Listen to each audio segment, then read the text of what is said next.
Farmer Boy. Wood hauling. When school opened as usual that January, Almanzo did not have to go. He was hauling wood from the timber. In the frosty cold mornings before the sun was up, Father hitched the big oxen to the big bobsled, and Almanzo hitched the yearlings to his bobsled. Star and Bright were now too big for the little yoke, and the larger yoke was too heavy for Almanzo to handle alone. Pierre had to help him lift it on the Star's neck, and Louise helped him push Bright under the other end of it. The yearlings had been idle all summer in the pastures, and now they did not like to work. They shook their heads and pulled and backed. It was hard to get the bows in place and put the bow pins in. Almanzo had to be patient and gentle. He petted the yearlings when sometimes he wanted to hit them, and he fed them carrots and talked to them soothingly. But before he could get them yoked and hitched to his sled, Father was already going to the timber lot. Almanzo followed. The yearlings obeyed him when he shouted, "Get up!" and they turned to the right or left when he cracked his whip and shouted, "Gee!" or "Ha!" They trudged along the road, up the hills and down the hills, and Almanzo rode on his bobsled with Pierre and Louis behind him. He was 10 years old now, and he was driving his own oxen on his own sled and going to the timber to haul wood. In the woods, the snow was drifted high against the trees. The lowest branches of pines and cedars were buried behind it. There was no road.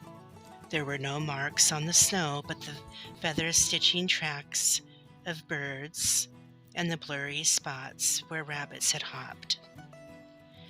Deep in the still wood, axes were chopping with a ringing sound. Father's big oxen wallowed on, breaking a road, and Almanzo's yearlings struggled behind them. Farther and farther into the woods they went, till they came to the clearing where French Joe and Lazy John were chopping down the trees. He stopped the sled beside one of them, and John and Joe came to help him. They had 3 stout poles called skids. They stuck these under the log and let them slant up to the bobsled. Then they took their cant poles. Cant poles have sharp ends, with big iron hooks swinging loose under them. John and Joe stood near the ends of the log. They put the sharp ends of their cant poles against it, and when they raised the poles up, the cant hooks bit into the log and rolled it a little. Then Father caught hold of the middle of the log with his cant pole and hook, and he held it from rolling back, while John and Joe quickly let their cant hooks slip down and take another bite. They rolled the log a little more, and again Father held it, and again they rolled it. They rolled the log little by little up the slanting skids and onto the bobsled. But Almanzo had no cant hooks, and he had to load his sled. He found 3 straight poles to use for skids. Then, with shorter poles, he started to load some of the smallest logs. They were 8 or 9 inches through and about 10 feet long, and they were crooked and hard to handle. Almanzo put Pierre and Louis near the ends of a log, and he stood in the middle, like Father. They pushed and pried and lifted and gasped, pushing the logs up the skids. It was hard to do, because their poles had no cant hooks and could not take hold of the log. They managed to load 6 logs. Then they had to put more logs on top of those, and this made the skids slant upward more steeply. Father's bobsled was loaded already, and Almanzo hurried. He cracked his whip and urged Star and Bright quickly to the nearest log. One end of this log was bigger than the other, so it would not roll evenly. Almanzo put Lewis at the smaller end and told him not to roll it too fast. Pierre and Lewis rolled the log an inch.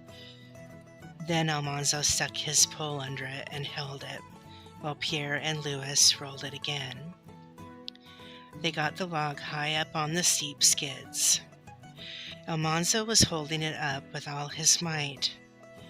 His legs were braced and his teeth were clenched, and his neck strained and his eyes felt bulging out, when suddenly the whole log slipped. The pole jerked out of his hands and hit his head. The log was falling on him. He tried to get away, but it smashed him down into the snow. Pierre and Lewis screamed and kept screaming. Almanzo couldn't get up. The log was on top of him. Father and John lifted it, and Almanzo crawled out. He managed to get up on his feet. "Hurt, son?" Father asked him. Almanzo was afraid he was going to be sick at his stomach. He managed to say, "No, Father." Father felt his shoulders and arms. Well, no bones broken," Father said cheerfully. "Lucky the snow's deep," said John, "or he might have been hurt bad." "Accidents will happen, son," Father said. "Take more care next time. Men must look out for themselves in the timber." Almanzo wanted to lie down. His head hurt and his stomach hurt, and his right foot hurt dreadfully. But he helped Pierre and Lewis straighten the log, and he did not try to hurry this time. They got the log on the sled all right, but not before Father was gone with his load. Almanzo decided not to load any more logs now. He climbed onto the load and cracked his whip and shouted, "Get up!" Star and Bright pulled, but the sled did not move. Then Star tried to pull and quit trying. Bright tried and gave up just as Star tried again. They both stopped, discouraged. "Get up! Get up!" Almanzo kept shouting, cracking his whip. Star tried again, then Bright, then Star. The sled did not move. Star and Bright stood still, puffing out the breath from their noses. Almanzo felt like crying and swearing. He shouted, "Get up! Get up!" John and Joe stopped sawing, and Joe came over to help. "You're too heavy loaded," he said. "You boys get down and walk. And Almanzo, you talk to your team and gentle them along. You'll make them steers balky if you don't be careful." Almanzo climbed down. He rubbed the yearlings' throats and scratched around their horns. He lifted the yoke a little and ran his hand under it and settled it gently in place. All the time he talked to the little steers.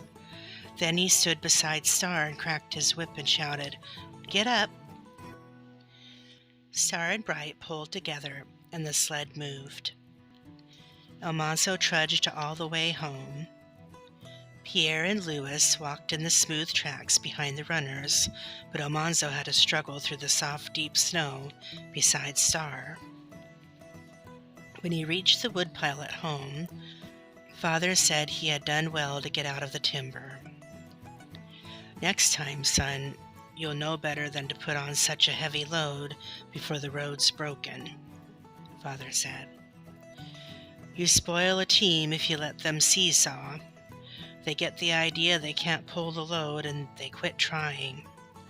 After that, they're no good." Almanzo could not eat dinner. He felt sick and his foot ached. Mother thought perhaps he should stop work, but Almanzo would not let a little accident stop him. Still, he was slow. Before he reached the timber, he met Father coming back with a load. He knew that an empty sled must always give the road to a loaded sled. So he cracked his whip and shouted, "Gee!" Star and Bright swerved to the right, and before Almanzo could even yell, they were sinking in the deep snow in the ditch. They did not know how to break road like big oxen. They snorted and floundered and plunged, and the sled was sinking under the snow.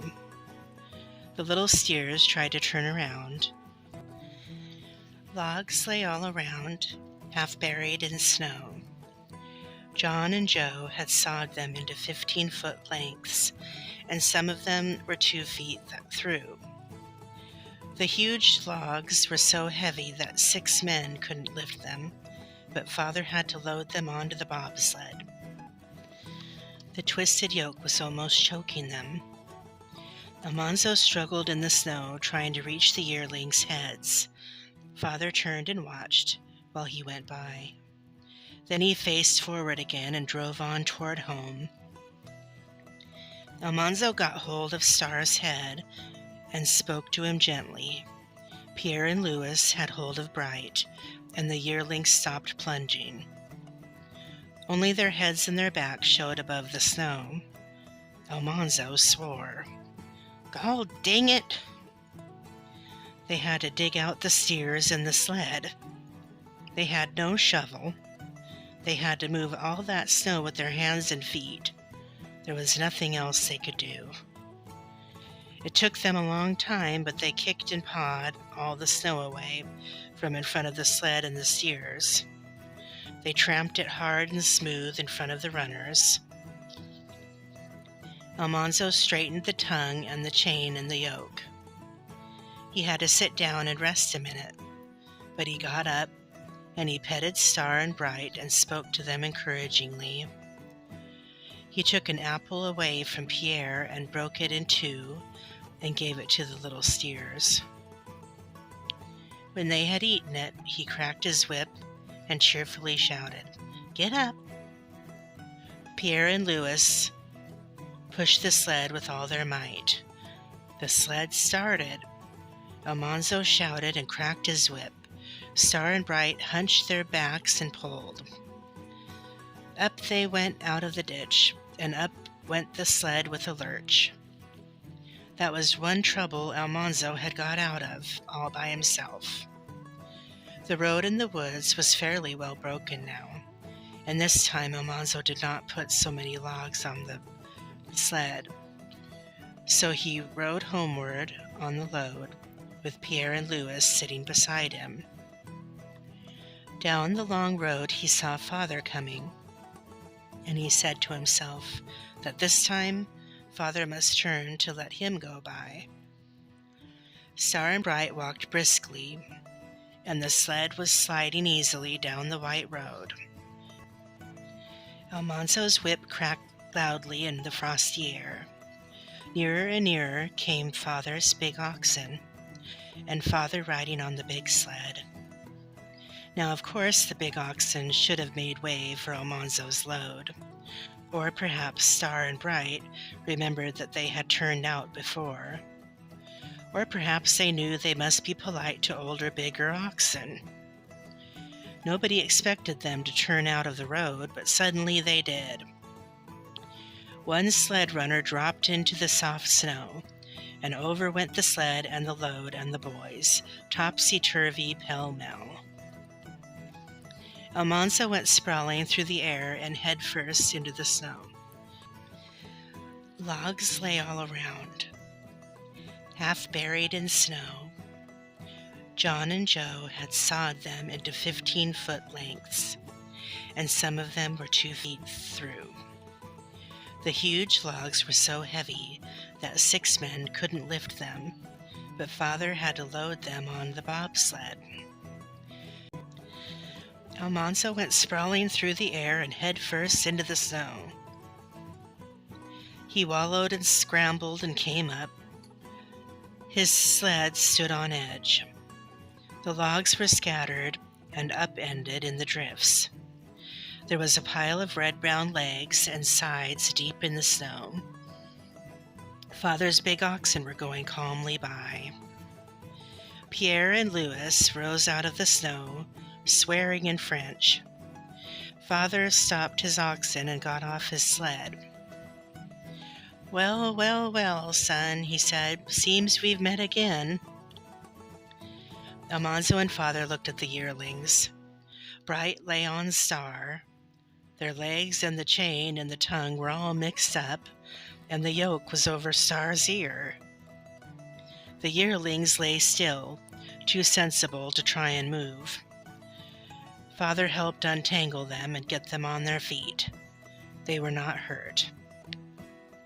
Father helped set Almanzo's sled on its runners, with his sled stakes for skids and Almanzo's sled stakes for poles. He loaded the logs again. Then he stood back and said nothing while Almanzo yoked up Star and Bright, and petted and encouraged them, and made them haul the tilted load along the edge of the ditch and safely into the road. "That's the way, son," Father said. "Down again, up again." He drove on to the timber, and Almanzo drove on to the woodpile at home. All that week and all that next week, he went on hauling wood from the timber. He was learning to be a pretty good ox driver and wood hauler. Every day his foot ached a little less, and at last he hardly limped at all. He helped Father haul a huge pile of logs ready to be sawed and split and corded in the woodshed. Then one evening Father said they had hauled that year's supply of wood, and Mother said it was high time Almanzo went to school if he was going to get any schooling that winter. Almanzo said there was threshing to do, and the young calves needing breaking. He asked, "What do I have to go to school for? I can read and write and spell, and I don't want to be a school teacher or a storekeeper." "You can read and write and spell," Father said slowly, "but can you figure?" "Yes, Father," Almanzo said. "Yes, I can figure. Some." "A farmer must know more figuring than that, son. You better go to school." Almanzo did not say any more. He knew it would be no use. Next morning he took his dinner pail and went to school. This year his seat was farther back in the room, so he had a desk for his books and slate, and he studied hard to learn the whole arithmetic, because the sooner he knew it all, the sooner he would not have to go to school anymore.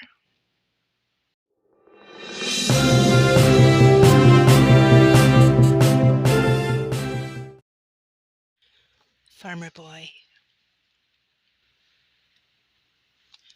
Wood hauling.